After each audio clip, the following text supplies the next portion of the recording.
안녕하십니까, 정인태입니다. 이재명 대표가 윤석열 대통령을 향해서 이 탄핵 경고성 발언을 했어요. 그리고 오늘 또 법정에 출석을 했습니다. 네, 그래서 지금 상황들을 보면은 이재명 윤석열 정부 탄핵 당한 정권 걸은길 답습 말길 하면서 방일 일정도 시작 안 했는데 하나부터 열까지 굴욕 굴종뿐이다, 이런 얘기를 했습니다.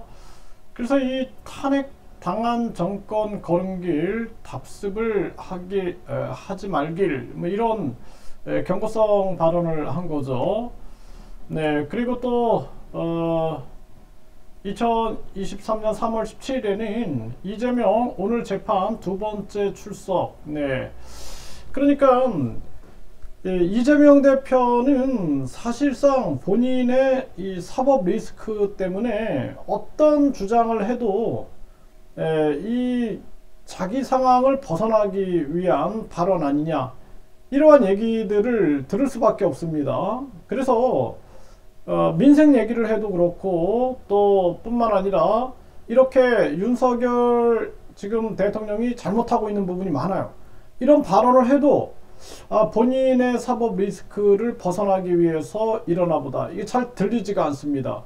그래서 이 여당도 야당도 마찬가지예요. 여당이 잘못을 하게 되면은 여당 내부에서 목소리가 나와야지 진정성이 느껴지지, 여당이 잘못하고 있는데 야당이 막 얘기하면 사실 별로 설득력이 없어요. 그냥 반대를 위한 반대하나 보다, 이런 생각들을 하게 되는 거죠. 그래서 이재명 대표는 당대표직을 내려놓고, 그리고 민주당에서 사법 리스크 없는 사람, 이런 사람들이 이 여당에 비판할 거가 있으면 비판을 해야 한다.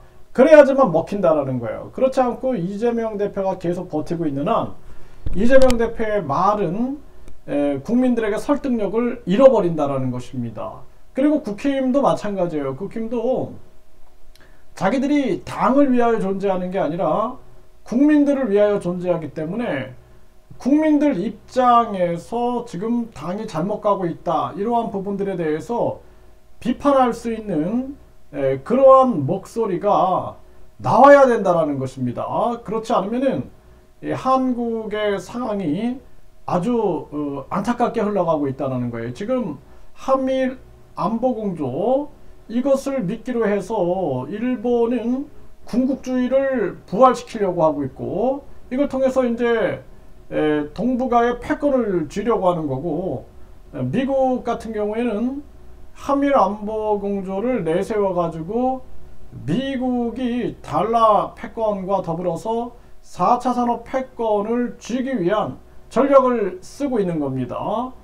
달러가 붕괴되면은 미국은 전쟁뿐만 아니라 다른 나라의 멸망까지도 불사하지 않는 게 미국입니다. 미국은 달러를 지키지 못하면 자신들이 유지될 수 없다라는 것을 알기 때문에 그렇게 움직이고 있는 거예요.